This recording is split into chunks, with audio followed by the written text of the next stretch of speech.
Hello and welcome to Getting Your Money's Worth, the show that focuses on value. I'm Judith West, and our guest today is Sally Pipes, President and CEO of Pacific Research Institute think tank, as well as a journalist, broadcaster, and you were also a healthcare consultant to Mayor Rudy Giuliani. I was, yes. When he was running for. Hello, and thanks for being on the show. Well, thank you for having me. We got all the pedigree out fast enough. Right. Okay, so you were our New York's former mayor's health consultant when he was running for president, and you have made a niche for yourself in healthcare. How did you fall into that particular interest level? Well, I am Canadian, although I did become an American two years ago this Christmas. Congratulations. And but I'm still have my Canadian papers, Okay. and I worked at Canada's only free market think tank, the Fraser Institute, for many years. And in the late 80s, we were becoming increasingly concerned about the number of Canadians who were on waiting lists and couldn't get access to procedures or to doctors. And so we started a study called Waiting Your Turn, a guide to hospital waiting lists in Canada. And you know, the Canadian government had fully taken over the Canadian healthcare system in the late 70s, and so you know, by the late 80s, these waiting lists were growing, and we thought this was an important issue. And I was an economist, and so I started worrying about healthcare and looking at why, when the government is the only payer and they set up a global budget. And how long should you wait anyway? Right, yeah, how long is too long? But today, I moved to the U.S. in '91 to take over Pacific Research Institute, and shortly after I came, and Hillary's healthcare plan came down the pike, and then California had a single payer initiative, Prop 186. And so as an economist, I thought, I really wanted to let Americans know about what happens when government sets a global budget and rations care. That's one of the things that amuses me whenever we hear about any kind of universal health care, how government says. I say to myself, from all over the world, people are coming to the United States. They're not staying in their own country. They want to come here for health care. Why do we want to copy what everybody else is doing when folks are coming here? Well, exactly. And Canada is exactly what comes to my mind. I mean, if the Canadians are coming here, why do we want to do what they're doing? Right, exactly. And also that in Canada, in June of '05, the Canadian Supreme Court ruled, just for the province of Quebec, that the ban on private health care and private insurance was illegal because of the long waiting list. Madam Chief Justice Beverly McLaughlin said, access to a waiting list is not access to health care. And so you have people like Belinda Stronach, former member of Parliament. And also it flies into the whole human nature of folks having choice. I mean, if anybody told you had to buy a certain kind of car and you had to wait until that car was available for you, you'd say nonsense and go buy a different kind. Right. Well, of course, today with what's going on in the American automobile industry, we may be being told, but car was a bad choice. But Americans love choice. Americans love choice, and as consumers do. Right, and we have choice in most aspects of our life, whether it's the house we buy, the phone service, the bank system. Just those big areas that are important to us, education and health, seem to fall by the wayside. And those are the two areas where we've got real problems in scores, test scores in education, and access to health care. Exactly. But let's go to the heart of the matter. We have the 44th president coming in to be inaugurated in January. And President-elect Obama has promised to do what Clinton couldn't and what Bush 43 couldn't, and that is to provide universal health care. As a matter of fact, it was a big piece of his platform. Right. And there are details of the value of this. It's going to save us money, and everybody's going to have health care. And presented on paper, Sally, it seems like apple pie and motherhood. How can you poke holes in everybody getting health care and saving money too? But you have poked holes. Yes, yeah. Okay, so please tell us about the holes. Well, I have a new book out called The Top 10 Myths of American Healthcare. That's right, and we have your book, and I failed to.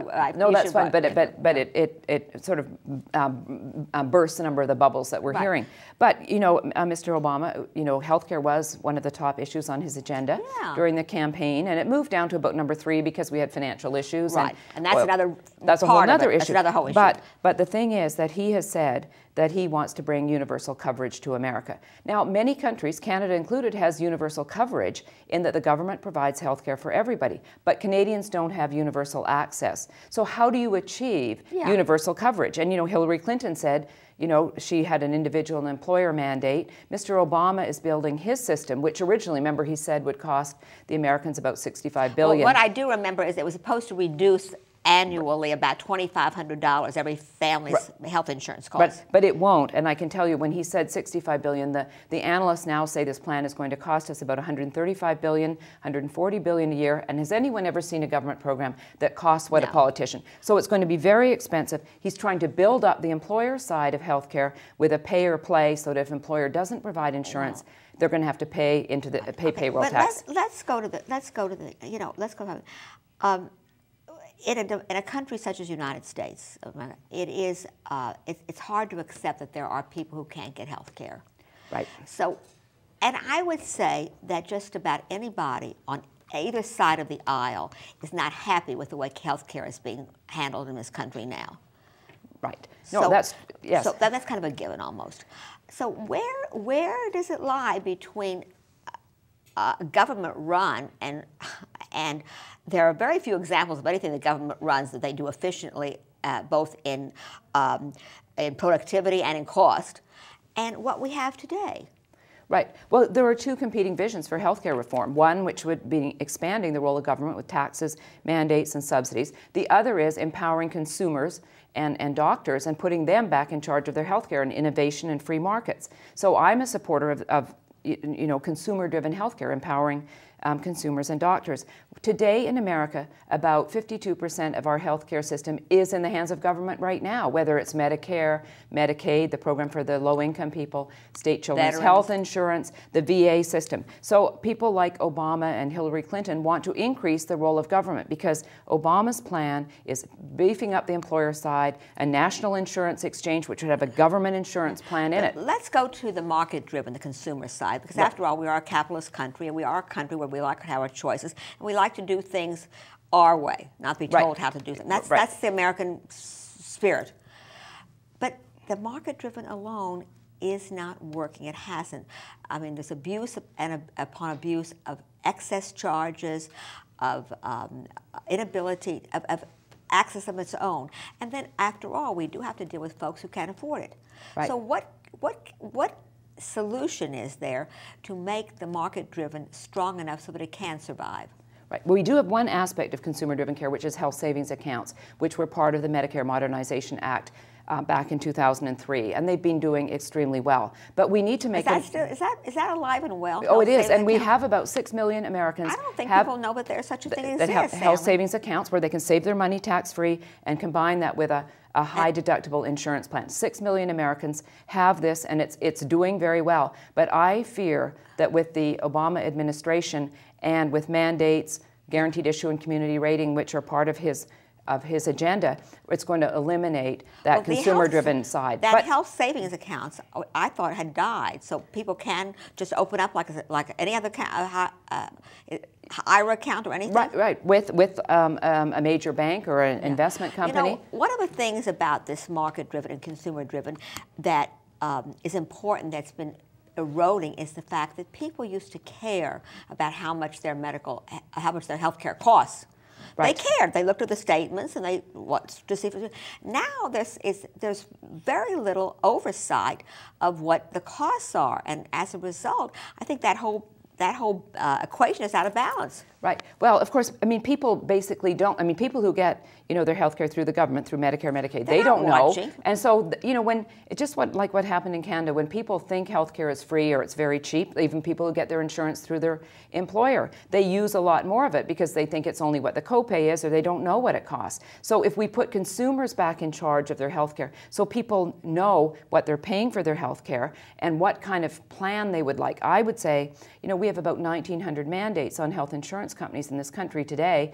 New York is a very expensive state, guaranteed issue community rating. An insurer cannot discriminate based on a pre-existing condition. They have to take Medicaid, don't they? Right. So if we can reduce the number of mandates, get rid of guaranteed issue and community rating, how can we do that? How can citizens impact on their own health care? Well, people like myself and yourself, we need to let Americans know and New Yorkers know so that they can go and demand of their politicians that they don't want the government to be in charge of their health care. They want to be in charge of their own health care. If we, open up the market so that if you're say you're 28 years old, or I am, why do you That would be good. Say it again, Sally. So, you may want to get a health insurance plan that has a high deductible because you're pretty healthy. You're not But why should you have to buy a plan? It's kind of the same way people insure their car or their farm. But why should you pay $5,000 or $10,000 a year for health insurance when you're not going to use it? When you can go out and buy a new outfit at Macy's, or save it, save it, or whatever. Right. But when you, it's kind of like in my mind, you should have health insurance for the big ticket items. Well, which is what insurance is about, whether it's your car insurance, your fire insurance, your life insurance. Not to insure every sore throat. But now we have what I call prepaid medicine. So people, pay a small copay. They don't know what their health care costs. They demand a lot more of it, and they have to, an insurer has to provide a plan. In Massachusetts, for example, in vitro fertilization is one of the mandates, and it's very, very expensive. Very pricey, as is all prenatal. So why should a young man of 28 have to buy an insurance plan that covers in vitro? Particularly, I think our problem in the United States is exacerbated, Sally, with the fact that people are living longer.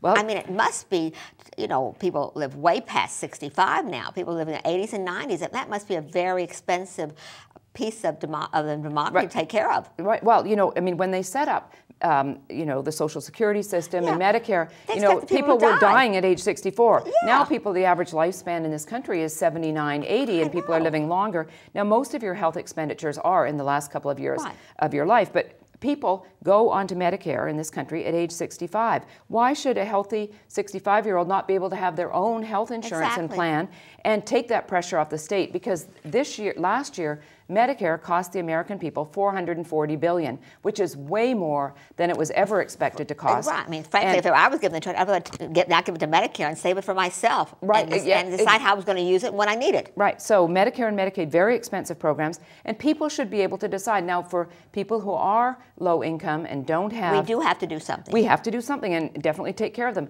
But why should, a wealthy man of 75 or woman, be living off the system when they can afford health care and the type of plan that would match their needs? We have less than a minute left. In a word, where do you see this going? What can we do about it? Well, we have to let the American public know and tell them. So what we're doing now, informing them, and let them know that the marketplace is the way to go. We need to make some changes. We need to change the tax code so that individuals get the same tax advantage as those people who get their insurance through their employer. Right. We have to make insurance portable because 62% of Americans get their employer-based health insurance. But if they lose their job, they lose their insurance. I know. So why should? So it should be individually based, and to change it so that these mandates are reduced. If I want to buy an insurance plan with in vitro fertilization, that's your choice. It's my choice. But why should you at age 28 have to have that when you probably wouldn't have a problem? Yeah.